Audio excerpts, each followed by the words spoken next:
Hello world, it's Kurtis Potter with Boundless Inspiration.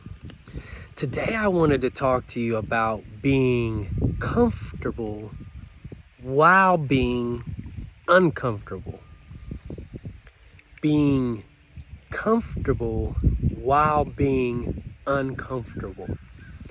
Now, you may be thinking, how does that even make sense? So for instance, you see the back of this bald head. Right now, that wind is hitting. I was actually back there on the dock, and not only the sound from the wind, but I was like, man, the back of that head is uncomfortable. But I've had this haircut for pretty much my whole life. It didn't used to be a bald fade, but I took it to a point where I was like, man, I want that. I got that smack on the back of the head from a couple friends, but that cold air in the wintertime, it makes me feel pretty uncomfortable. But I've gotten comfortable with that uncomfortableness. I've heard some of the most successful people in life say that the first thing they do in the morning, like for instance, Ed Milet, is he goes right outside his door and he jumps in the ocean. That water's freezing cold. But what it does is it sends him into another level. So it's uncomfortable, but the effect that it has on his body is so important to him. Mainly it's important to him because it's the first time of his day where he said, I did something I didn't want to do. That was him being in more control of his mind than his mind being in control of him.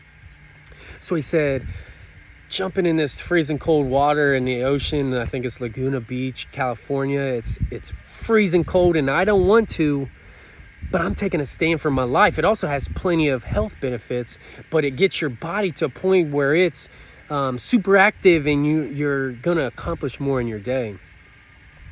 So the thing is like, for instance, working out, I did 500, they're like vertical burpees. I can't remember the exact name of them, but it's an exercise that works pretty much every muscle in your body, your arms, your legs, your back, your core.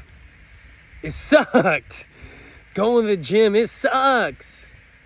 It's uncomfortable. It hurts right now. Like if somebody grabbed the back of my legs, like when you're tickling your toddler and you're getting them right in that spot and it's like, it's driving them crazy and they're laughing. But at the same time, my wife figured out that there's only two places I'm ticklish. You could tickle my feet and I won't budge. You could try to grab me right here. My mom used to give me some pressure points. It doesn't really bug me. But right there in between my legs, where my legs are sore right now, my wife figured out, man, sometimes when she figured that out, she's like, you know what? I got my kids right here. Let me try to get my husband. And she got me and I'm like, man, that is uncomfortable. But for some reason, I'm giggling like a little kid. So it's another time when it's that uncomfortableness. It could be comfortable. It could be okay. It's not a bad thing. So you think about what in life right now is uncomfortable that you have gotten used to, and it actually kind of became comfortable being uncomfortable. Eating healthy for me, man, it sucks, especially when I see people eating some stuff that I love. I have a sweet tooth like no other. I could probably eat a whole tub of mint chocolate chip ice cream. Don't judge me. I'm a mint guy. I know not everybody is. But for instance, my wife, she comes home with these tubs of cookie dough, knowing we are not going to cook one single cookie. We're going to eat that whole raw tube of cookie dough. Don't judge me as well. I haven't died yet, even though it has raw eggs in it. But my wife and I, we love it. It's almost like you go to the fridge every day wondering how much cookie dough my wife ate or I ate. It's like a game, and it's like, especially when it comes to the end, and I really got on my diet, I was like, I looked at that cookie dough and there's like this much left, and I was like, you know what, I'm just gonna let her eat it because I got to work on my girlish figure. I got to work on these abs because they no longer becoming abs. And the thing is it was uncomfortable watching people eat the stuff that I love eating. Candy, sodas, deep fried foods. The Covered Bridge Festival was just here in my backyard. I live in Marshall, Indiana. It's 12 minutes from Rockville. And I knew that there was a food truck out there that had those delicious deep fried Oreos that I could I could eat them up. But I had gotten so uncomfortable with my girlish figure or that shape. I wasn't in good shape, but I was a shape for sure. It was more like that dad bod shape. I had gotten uncomfortable with that. So I had to make a decision. And see, the thing is like, I watched my dad go into the hospital 3 different times. And the first 2 times I remember as a kid, the doctor was like, man, he's got a pretty good chance of pulling through this surgery. He's got like 12 stents in his heart. And the last time he went in the hospital, I think I was around like 16, 18. I don't even know. Actually, I was probably a little bit older than that. Maybe I was in my 20s, matter of fact. And the doctor came in and said, you all need to say goodbye, your I love yous, because we are actually not sure if he's going to pull through this one. And I remember that feeling I had as a kid. It was so uncomfortable. That feeling of, I don't even know if my dad's going to be alive at the end of this day or tomorrow. That uncomfortableness had pushed me to where I had to make a change. And now I am comfortable being uncomfortable, not eating the food that I really want to, saying no to my flesh, saying no to that mind, like jumping in that cold water. Right now I'm not going to do it because then I didn't bring extra work clothes. But jumping in that cold water, it's the same thing. I'm uncomfortable not eating that delicious food that I just want to eat so badly sometimes. And yes, I have a cheat day every week. Or a cheat meal, not a cheat day, but a cheat meal, because you know what, like, nobody's a robot. We're not perfect. And I knew that if I just completely cut out, like, I'm just going to be this, I'm eating only healthy stuff, it's eventually going to fail. I know this because it's happened to me before, where I was like, you know what? I just want to have a cheat day. And the next day I was like, you know what? I still have 6-pack. It's okay if I have a couple days in a row. And next thing you know, I'm back to eating unhealthy crap all day, every other meal. And it just snowball effect. So I had to get back on track. I had to start taking those baby steps of pushing myself to that uncomfortableness. Because you know what? Now, when I look at my physique, I'm getting comfortable again in my body because I know that that's where I want to be. And that I was saying no to my flesh. I was saying no to my mind. I was bigger than my mind.